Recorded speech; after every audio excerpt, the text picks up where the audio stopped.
نیکی میں آگے بڑھے. اس نے مسجد کو 1 لاکھ روپیہ دیا ہے, میرے 1.5 لاکھ دینا ہے. نیکیوں میں سبقت دے دیں, آگے بڑھے. صحابہ جو ہے وہ نیکیوں میں سبقت لے کر جاتے دیکھتے رہتے. اور ایسے کئی مرتبہ ہو کہ غریب صحابہ آئے, حضور صلی اللہ علیہ وسلم نے ارشاد فرمایا تم یہ عمل کیا کرو, اللہ تبارک و تعالیٰ تمہیں صدقے کا ثواب عطا فرما دے گا. غریب تھے, اب آقا علیہ الصلوۃ والسلام نے انہیں تسبیح عطا فرمائی. جو امیر تھے انہوں نے سن لی, وہ صدقہ تو کرتے تھے, انہوں نے تسبیح بھی پڑھنی شروع کر دی.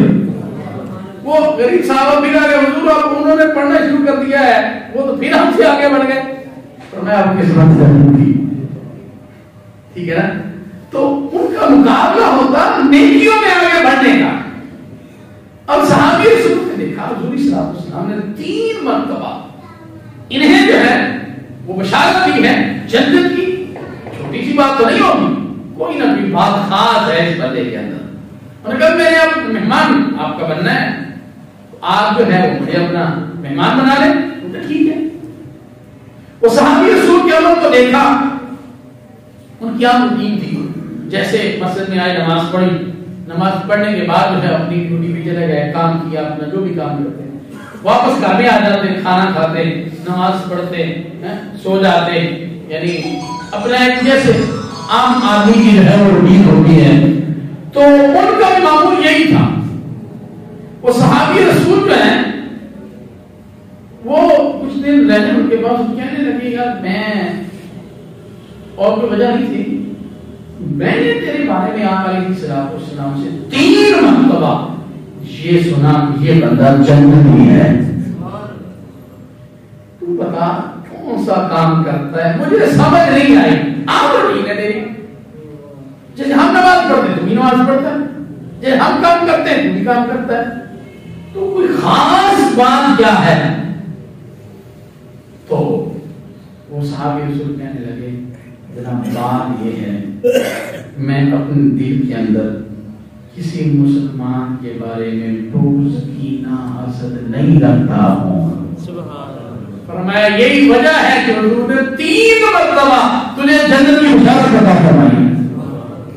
تو بھائی یہ بڑی کمال کی بات ہوتی ہے. کسی کے بارے میں ہم تو حسد کا مٹ میں شکار ہو جاتے ہیں. کوئی اچھا لباس پہن لے تو تب حسد کا شکار ہو گئے, کوئی اچھا جو ہے وہ موٹر سائیکل لے لے تب ہم حسد کا شکار ہو گئے, اگر کوئی گاڑی لے لے تو سبحان اللہ پھر تو ہمیں نیند نہیں آتی, پھر تو ہم حسد کا شکار ہو جاتے ہیں, کینے کا شکار ہو جاتے ہیں, بغض کا شکار ہو جاتے ہیں, اور بات باتوں بہتان کا سلسلہ شروع ہو جاتا ہے, بہتان لگانے شروع کر دیتے ہیں. اور بھائی یہ بہت بڑی بیماری ہے, جون سا بندہ اس سے بچ گیا سمجھ لیں اللہ اور اس کا محبوب اسے جنت عطا فرما لے. تو آقا علیہ السلام نے ارشاد فرمایا یہ جو اپنے بھائی سے عداوت بغض رکھنے والا شخص ہے اللہ تبارک تعالیٰ اس کی بھی بخشش نہیں فرماتا. ہاں بغض چھوڑ دے, آج بھی آپ کے اپنے بھائی سے ناراضگی ہے تو جا کر معذرت اسے کہیں کہ بھائی پیچھے جو ہوا آج کے بعد جو ہے وہ میرے دل میں تیرے بارے میں کوئی بات نہیں ہے. اللہ کی رضا کی خاطر نے معاف کر دے, فون کر کے بتا دیں بھائی ناراض ہے, بہن ناراض ہے, کوئی رشتے دار ناراض ہے, فون میں اسے فون کریں کہ جناب جو بھی ہوا پہلے ہو چکا, آج کے بعد ہماری تم سے ناراضگی ختم ہے. تو میں کہتا ہوں انشاءاللہ تعالی اس کی برکات جو ہیں آپ کو دنیا میں ملیں گی اور آخرت میں تو ملیں گی. علیہ السلام کی حدیث مبارکہ ہے, حضرت عبداللہ بن عمر رضی اللہ عنہ حدیث کے راوی, نبی کریم صلی اللہ علیہ وسلم نے ارشاد فرمایا ماہ شعبان کی نصف شب یعنی 15ویں رات کو اللہ تعالیٰ اپنی مخلوق کی طرف متوجہ ہوتا ہے, توجہ ہوتا ہے اپنی مخلوق کی طرف, پس وہ اپنے بندوں کو معاف کر دیتا ہے سوائے 2 لوگوں کے, سخت کینہ رکھنے والا اور قاتل.